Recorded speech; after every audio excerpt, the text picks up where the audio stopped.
really connected to Egypt. I left when I was 6 years old. So when we were on a kibbutz to visit my son, Tony said, let's go to Egypt. Let's get a what is it we took? We took a bus. What was it called, Tony, the bus we took? Greyhound. We took a bus across the Sinai and we crossed into Egypt, my country of birth. And we crossed, and I remember my mother grew up in Ismailia, and we were going to go through the Suez Canal. We went past the Suez, and we were told we were going to stop in Ismailia, but the driver said, no, we're going to push ahead so that we can get into Cairo before nightfall.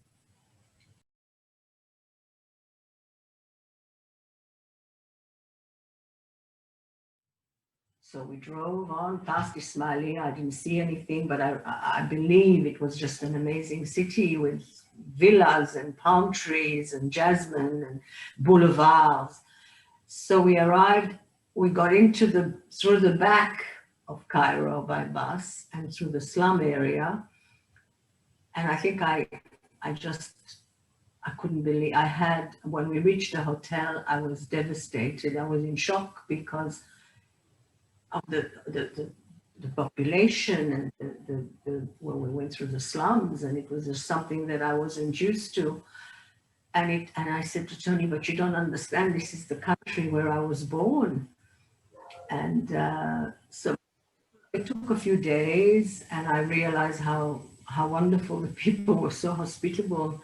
And whenever we went somewhere, I was born here, I was born in Egypt, and they would say, welcome home. You have an Egyptian face. So we stayed and we went to the Mina House Hotel, which is near the pyramids. And this is where I was, too much information, where I was conceived on my parents' honeymoon. Oh, really? That's a beautiful story. Yeah.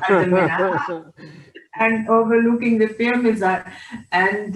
We visited, then we took a felucca and went with the felucca up the Nile. We went to Luxor, we went to Aswan, and gradually it just started to connect. I just started to feel that it was very strange to be in a country after all these years that I've been wandering from, Australia, so far away.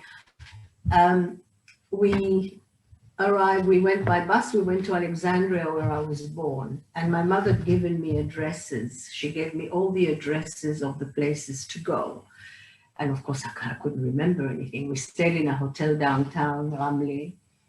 And with my list of addresses, I remember I grew up, I was born in a suburb called Camp Caesar, Camp of Caesar.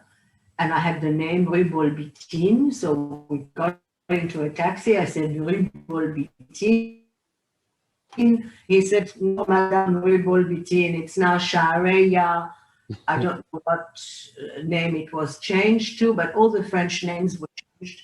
So, but he knew what street it was, and he drove us to that street. And I had the number was number 3, where my grandfather's building was and where we lived. So we look at number 3, and it looks like, I know architecture, it looked like a 1970s building. I said, that can't be the one, because my grandfather's building, where our big apartment was built in the 1900s, maybe 1910. And it was that Italian architecture with the big shutter, the green shutters, and that old architecture of Alexandria. So, un petit repasseur, a guy who was doing the ironing, his name was, came out of his shop and he said, Madame, are you looking, what number? I said, number 3, and I don't think this is it. He said, no, they changed the numbers. Number 3 is number 7, and this used to be number 3. And he followed me, and it was like he must have been there 45 years, because he said, and well, who are you? And I said, my grandfather, Nessim Mars, used to live here. And he said, I remember him. And all these years he was ironing, and he said, I remember him. He was he had a tarbouche, and I remember he used to, in one of the sports cars at the time in the 1950s. So we arrive, and he's with us. By then he's, and we also accumulated an entourage because everybody's very curious. So everybody was contributing something. And I look at this building. It's not in very good condition. It's a bit dilapidated, but I can see big windows, Italian architecture, and the green shutters. I go up on the landing. It's a marble staircase, very ornate, very dilapidated. I come down and I say, Tony, I don't know. I'm not sure. And as we reach the bottom, I see the front door of the house. There's an ornate wrought iron, ornate front gate. And on it was the initials NM for my grandfather, Nissim Mars. Fantastic. And I said, M. And I burst into tears. And when I think about it now, I feel like crying. And I burst into tears. And everybody, we had from the balconies, everybody's watching us and around, and everybody started clapping. This is the place.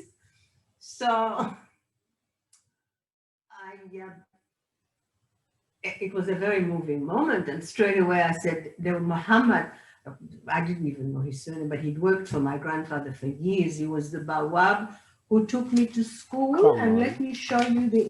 So you had the Bawab and you had the Makwagi also. Muhammad.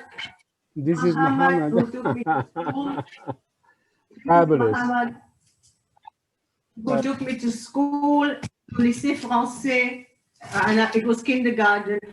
Mm-hmm. So that's a kind of trust. You know, there was, to give your little 6-year-old to Muhammad to walk to school, there was a trust and an affection that we don't even realize now. So I said, what about Muhammad? Does he still, oh yes, he still works. He was 90 years old and he was still